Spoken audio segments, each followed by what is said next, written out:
No, Shalom Aleichem.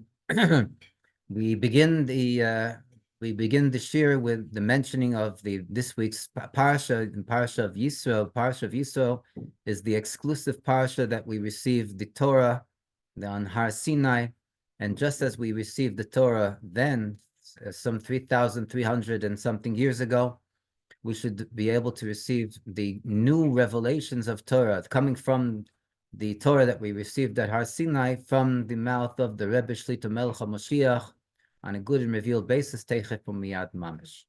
Amen. This week's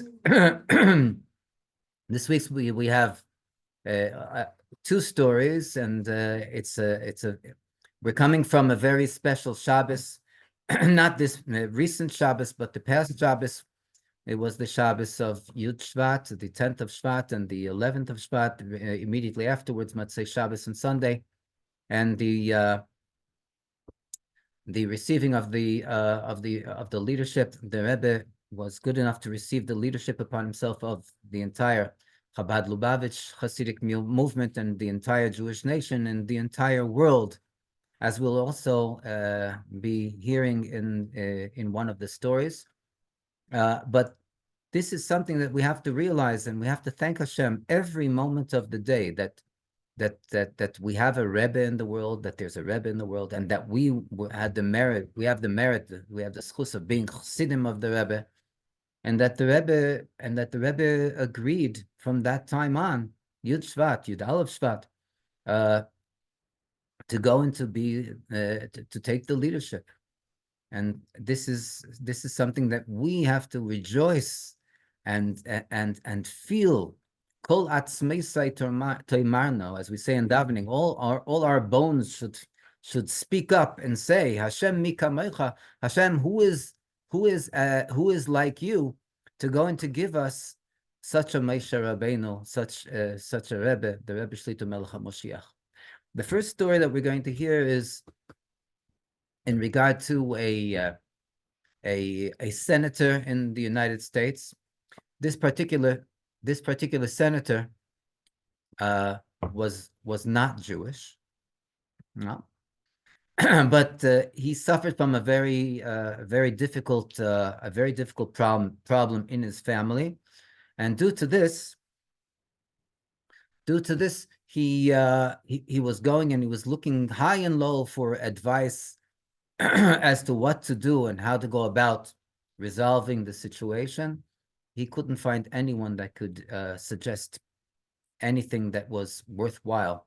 They tried everything, and then some of his friends, senators that were Jewish, they went and they told him, one and another one, that there is a person here that's in New York, and this person is a great rabbi, and he gives blessings, and everything that he blesses comes true.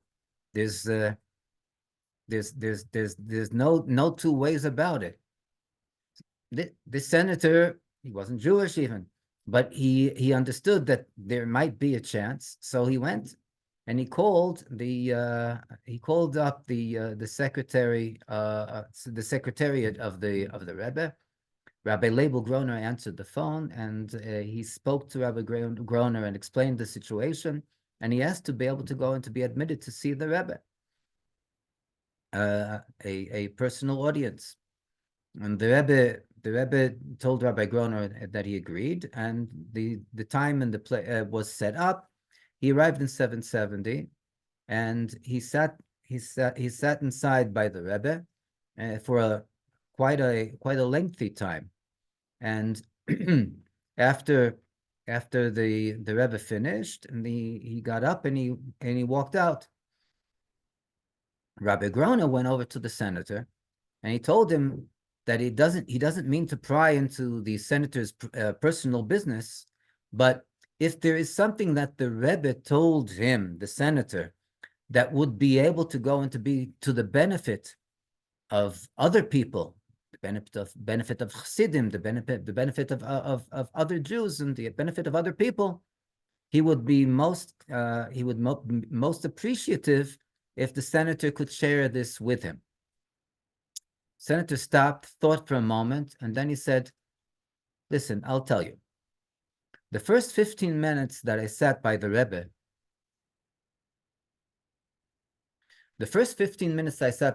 I explained the situation, his own personal family situation, and the Rebbe gave me advice that literally was just, I can't explain how exact it was and how clear it was. And I thank the Jewish senators for giving me the advice to turn to the Rebbe for this. But then he said, when the Rebbe was finished explaining to him what to do and how to do about his own personal problem, he was about to get up and to leave, and the Rebbe said, "No, sit." He said, "What do you? I don't understand." The Rebbe said, "Now we're going to change roles." I said, "What?" I said, "Yes. I'm going to ask you a question." The senator sat there and he's trying to understand. This is the rabbi that literally knows everything, gives blessings for everything. He has so many responsibilities for the entire Jewish nation all over the world, and he's asking me a question. But since the Rebbe asked, so he sat, and the Rebbe said like this. The Rebbe said, "There's an area in Manhattan, and this area is called Chinatown." He's looking at the Rebbe. Where's the Rebbe talking about Chinatown? And he says, not long ago, there was a budget that was allocated for Chinatown in order to go and to improve the level of living there, because it was very poor, and there were monies that were allocated by the government in order for the government and the city to improve Chinatown. And the Rebbe said, for some reason, didn't go into details, for some reason, these monies never arrived to Chinatown. And since you are, and the Rebbe is showing how much he really knows, since you are the one that represents these people of Chinatown, so I would like you to please go and to speak to the people that work underneath you, that you are responsible for, and have them find out what monies are meant to be given to Chinatown, and to find out why it's being held up, and to free the money so that these people will be able to live a better life, a more comfortable life. Now, the senator looked at Rabbi Groner and he said, "I truly believe that there's not one person that lives in Chinatown that knows the Rebbe. And I also personally believe, I can't say that the Rebbe doesn't know anyone on a personal basis in Chinatown. But the fact that it came to the Rebbe's attention that there are people that are suffering, and these people aren't even Jewish, but the Rebbe has the ability to go and to find out and to be able to bring and deliver this help to them. The Rebbe looked for the first opportunity that he'd be able to go and to have this help arrive to these people in Chinatown. And he took the opportunity when I walked in. And this is just a drop in the ocean of how we see that a Rebbe is not only the leader of the entire Jewish nation. The Rebbe, Melech Ha'Moshiach, he's the leader of the world. And not only as a leader does he go out and look, most leaders, they look for koved and geld, as we say in Yiddish, either for honor, respect, or for money. The Rebbe is not looking for any honor and he's not looking for any respect. This is a true leader, a leader that is looking out for the other person's benefit, for the other person's well-being. The next story is a very cute story. also was told by Rabbi Groner, alav shalom. There was a congregation, and this congregation decided to award one of the veteran couples, that families that were very, very active in the congregation and helped the congregation throughout the years. They decided that they're going to award this couple with a vacation to the Holy Land, a vacation to Eretz Yisrael. Seems to be very nice, and they worked so hard, they deserve it. Okay. Everything was set up, all the details were the tickets were made. But the husband, he decided that he doesn't want to go to Eretz Yisrael before he goes and he receives a blessing from the Rebbe. Blessing from the Rebbe, so his wife says, fine. So they they organized a yechidus. They again a personal audience with the Rebbe, and they came into the yechidus. And as they're telling the Rebbe the details of the fact that the congregation was so nice to be able to organize this vacation, and they're going to Eretz Yisrael, and they wanted the Rebbe's blessing for the trip, the Rebbe says, Eretz Yisrael, no, it's a very good thing to go to Eretz Yisrael, to visit Eretz Yisrael, the Holy Land, Eretz HaKodesh. And then the Rebbe stopped, and the Rebbe thought for a moment, and the Rebbe looked at them and said, but if you would be good enough to do me a personal favor, on your way to Eretz Yisrael, on your way to the Holy Land, if you could go through the Eastern Europe, and in Eastern Europe, there's a country called Yugoslavia. At least then there was. I don't know if it's still called Yugoslavia today. And in Yugoslavia, the Rebbe started to explain the details. There's an old age home in Yugoslavia, and there are Jews in this old age home. And it's situated in a city, and the Rebbe said the name of the city. These people never heard the name of this city. They barely, they barely knew about Yugoslavia in those days. So he said, there are a few Jews that are in this old age home, and they're suffering. What are they suffering from? They're suffering from the fact that they don't have kosher food. They're in this old age home in this far out town in Yugoslavia, and they don't have kosher food. They're suffering. Oh. So the Rebbe looks at them, and the Rebbe says, if you would be good enough to go to the Rosh HaKol, to the head of the congregation of the Jewish congregation there in this city in Yugoslavia, and speak to him, if he would kindly make sure to organize kosher food for these Jews that are in this old age home there in Yugoslavia.